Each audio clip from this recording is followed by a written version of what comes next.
Up the Creek with author Kevin Callan. Basically, in the spring, how the writing process would work is I get laid off from a job of teaching at the college in Lindsay, and I have to do something again, so I go canoeing. And what I do is I canoe a whole pile of routes that, as a canoeist, I would like to know about. I get all that stuff together through the journals, the photographs I take as well, and I just glue that all together at the end. The process of actually handing the book in at the end of the year is always a fun one, basically because in the last couple of years, before I hand it in, I always take the gang from Boston Mills on a canoe trip. And we always chat about basically what I've done during the summer. When we went with Kevin this last year, publisher John Dennison and Kevin and the assistant editor went out with Kevin, and he did take us on the longest portage I've ever encountered. Wasn't that long? How long was it? 2,900 meters or something, and we did it twice each way because he brought too much gear, even though he freeze-dried everything.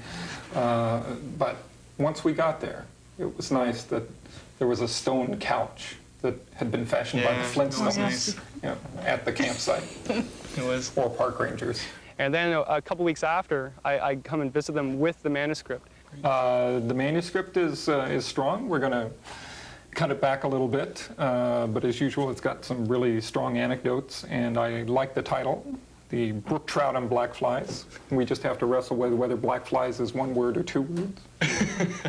And for the people who are trying to find the book and can only remember that it's Algonquin canoe routes, I think we'll have Algonquin canoe routes across the top of the cover, and get Mary to do something with her patented brook trout illustration and her black fly dots. So, Did you draw every single black fly? I drew every single dot, yes. And they get an understanding of actually what the book's all about because they had been on at least one of the routes that I was researching. So that's kind of fun because we always have the story. We always have at least a couple hours of canoe stories before we get into business. And so you basically hand the book in and say, okay, this is what the book's all about. There's 20 routes. There was 40 to choose from, but I chose these 20 because they're the best. These are the photos I think should work. Well, Mary, I got the photos I promised you. Just a few. Yes. What I did is actually line them all up per chapter. Good. Some chapters have a lot, some chapters don't. And I actually made a little note saying which would possibly be good for black and whites, what would possibly be good for colors, and what would be good for a cover. Good, that's great. And choose it away. But I just want you to make sure you see this big speckled trout here. Why is this speckled trout? And that's quick enough, all right?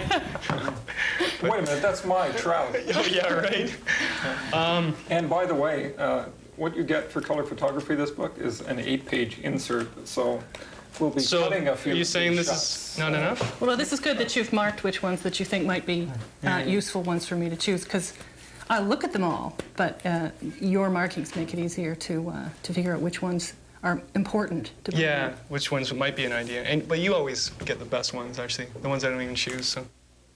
The maps are really the difficult part. It's actually all the routes have to be put on a map.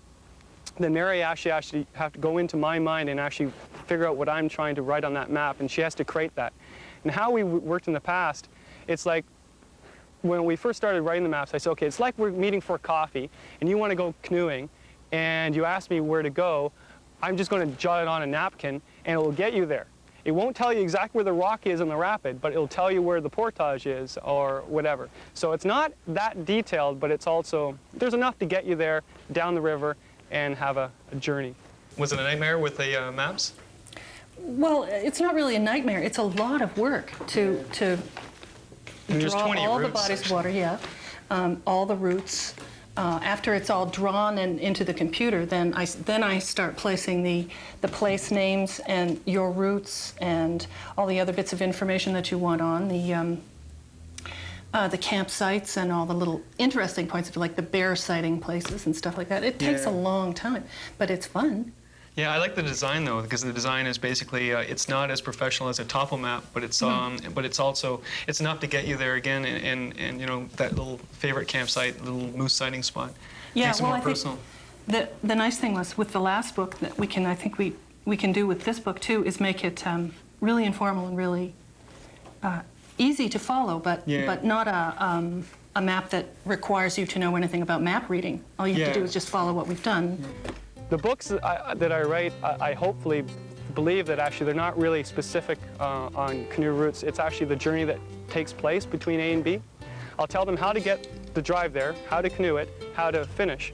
But also during that process, I write down a whole bunch of anecdotes that happened to me when I wrote it, because I think that's what canoeing's all about. It's not really where to go, it's what's happening when you're out there. That's why I like putting the anecdotes in, actually, Yeah. about where I got lost. And we know that you will always highlight the longest portages, and that's where we will get to go with you next year on our canoeing trip. It's not just a package tour, it's going with Kevin.